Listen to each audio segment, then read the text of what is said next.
नमस्कार दोस्तों। Light camera action के एक नए एपिसोड में आपका स्वागत है। आज की हमारी मूवी का नाम है पिंडम, जो कि एक तेलुगु हॉरर मूवी है। इस मूवी को IMDb पर 6.7 का रेटिंग्स मिला है। तो चलिए ज्यादा देर न करते हुए आज की कहानी को शुरू करते हैं। मूवी की शुरुआत सुक्लापेटा नाम की एक जगह से होती है। रात का वक्त है। अनम्मा अपनी कार के अंदर बैठकर प्रेयर कर रही होती है। तभी एक कुत्ता उनकी कार के पास आता है, भौंकता है और अचानक अपना सर कार पर पटक पटक कर अपनी जान दे देता है। ये सीन शुरू से ही ये हिंट देता है कि आगे जो होने वाला है वो नॉर्मल नहीं होगा। अनम्मा पास के घर में जाती है जहाँ उनकी मुलाकात लोकनाथ से होती है। लोकनाथ कहता है कि वो अनम्मा पर केस स्टडी करना चाहता है और कुछ दिन उनके साथ रहना चाहता है।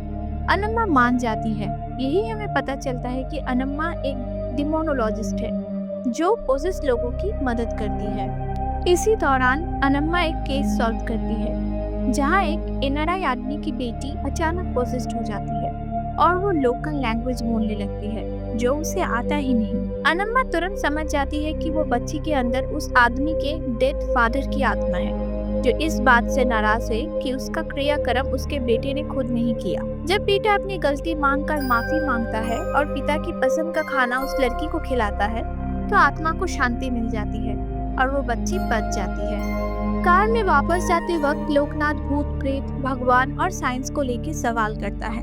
यही अनम्मा अपना पास्ट बताती है। वो कहती है कि उनके पिता एक तांत्रिक थे। वो अपनी तंत्र विद्या से लोगों की मदद करते थे, खासकर महिलाओं की। लेकिन एक दिन इसी प्रोसेस के दौरान उनकी बहन की मौत हो गई और उसी दुख से उनकी माँ भी चल बसी और आखिरकार पिता भी अपनी जान गंवा बैठे। मरने से पहले पिता अपनी सारी विद्या और एक नेकलेस अनम्मा को दे गया, जिसके बाद अनम्मा ने भी लोगों की मदद करना शुरू कर दिया।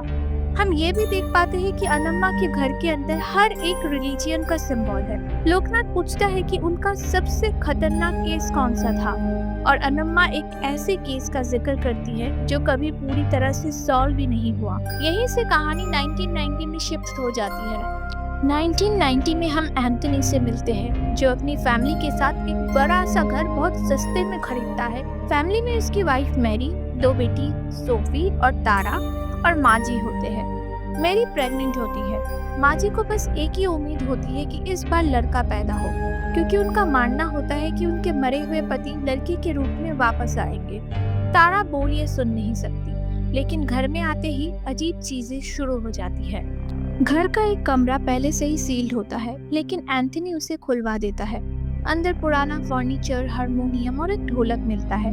तारा खेलते खेलते एक बार वो कमरे में चली जाती है और कुछ असाधारण गतिविधियां देखती है। रात को सोफी को लगता है कि तारा बोल रही है, जबकि तारा तो बोल ही नहीं सकती, तो वो उसे इग्नोर करके सो जाती है। अगले दिन तारा के हाथ पर चोट के निशान मिलते हैं और उनके घर के वॉल पर जो पिक्चर्स लगी होती है वो सारी एकदम से गिर जाती है। माँ जी जब उनके पति के फोटो उठाने जाते हैं तब उनका हाथ शीशे से कट जाता है और वो फोटो खराब हो जाती है। दीवार पे हम एक पुरानी अनजान फोटो भी देख पाते हैं जिसे कोई नोटिस ही नहीं करता। घर में अब पैरानॉर्मल एक्टिविटीज बढ़ते ही जाती है। रॉकिंग चेयर अपने आप हिलता है, अजीब आवाजें आती है। एंथनी को पता चलता है कि वो जिस राइस मिल में काम करता था वो बंद होने वाला है, मतलब उसका जॉब कुछ ही महीनों में जाने वाला है और एंथनी ने अपना सारा पैसा इस घर में लगा दिया। एंथनी मिल से घर लौटने की टाइम देखता है कि उसका स्कूटर स्टार्ट ही नहीं हो रहा, तो वो पैदल चलने लगता है।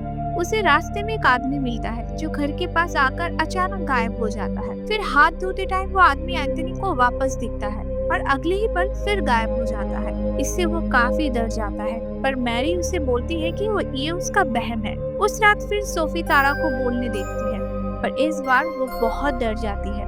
पर उनके पेरेंट्स के आते ही तारा सो जाती है और सोफी को ही गलत समझते हैं। इसके बाद हम तारा को इविल स्माइल करते हुए भी देखते हैं। अगले दिन तारा कारपेंटर की बहन के साथ खेलते हुए घर के स्टोर रूम तक जाती है। उस दिन वो तीनों मिलके बहुत खेलते हैं। फिर रात में माँ जी को पैरानॉर्मल एक्टिविटीज महसूस होती है और वो सो नहीं पाती है। एंथनी का जॉब जाने वाला होता है, इसीलिए वो एबॉर्शन का सोचता है। माँ जी गुस्से में एंथनी को थप्पड़ मारती है, पर एंथनी को आश्चर्य लगता है क्योंकि उसने अपनी माँ जी का ये रूप कभी नहीं देखा था। रात में एंथनी तारा को कुएं के पास देखता है। लेकिन एंथनी वहां जाते ही तारा गायब हो जाती। फिर एंथनी छत पे 4 भूतनी बच्चियां और एक औरत को देखता है। फिर उसे कोई कुएं में धक्का दे देता है। इस इंसिडेंट में वो बच जाता है, लेकिन अब उसे पूरा यकीन हो जाता है कि ये घर हॉन्टेड है।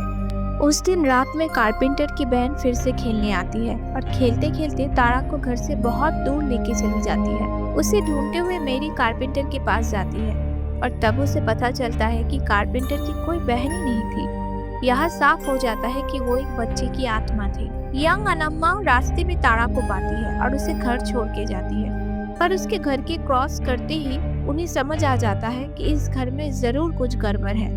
धीरे धीरे उस घर में पैरानॉर्मल एक्टिविटीज और भी बढ़ती जाती है। एंथनी परेशान होकर उस घर को बेचना चाहता है और ब्रोकर को बोलता है कि न्यू बायर ढूंढे। ब्रोकर उससे कुछ टाइम मांगता है और इसी दौरान अनम्मा से मदद मांगने के लिए भी सजेस्ट करता है, पर डरा हुआ एंथनी उसी रात उस घर को खाली करने का सोचता है। वो सब सामान बांध ही रहा होता है कि तभी प्रेग्नेंट मेरी के पेट में बहुत दर्द शुरू हो जाती है। एंथनी मेरी को लेकर अस्पताल जाता है और माजी घर में बच्चों को लेकर रह जाती है। हॉस्पिटल में मेरी का टेस्ट होता है और उन दोनों को उस रात हॉस्पिटल में ही रुकना पड़ता है। इसी रात एंथनी के साथ अनम्मा का बात होता है। वो बताती है कि 2 दिन में वो वहाँ आएगी और तब तक एंथनी उस घर को खाली करने का सोची भी नहीं, क्योंकि वो घर उसे जाने नहीं देगा। अगले ही दिन शॉकिंगली माजी घर की सीढ़ियों से गिरकर मरी हुई पाई जाती। तब एंथनी अनम्मा को मदद के लिए बुलाता है। अनम्मा घर आकर आत्माओं को देखती है और समझ जाती है कि इस घर का पास्ट बहुत पुराना है। उसे उस अजीब से पुरानी फोटो भी दिखती है। वो बताती है कि ये सब चीज अपने अंदर इंफॉर्मेशन स्टोर करती है और उसी की मदद से अनम्मा पास्ट को देख पाती है। पर इस घर पे कोई ऐसी चीज है जो उन्हें पास्ट में जाने से रोक रही थी। ये बताते टाइम अचानक से एक वायर आकर अनम्मा के गले में फंस जाता है और उनका गला दबाने लगता है। अनम्मा एक क्रॉस की मदद से बच जाती है और उन्हें बताती है कि अगले अमावस्या से पहले आके वो सब कुछ ठीक कर देगी, पर तब तक उस फैमिली को इस घर में ही रहना पड़ेगा। इसके बाद एंथनी अपनी फैमिली को लेकर बहुत मुश्किल से उस घर में रहने लगता है। वो फिर से उस कमरे को सील कर देता है। तारा का बर्ताव अब दिन बर दिन अजीब होता जाता है।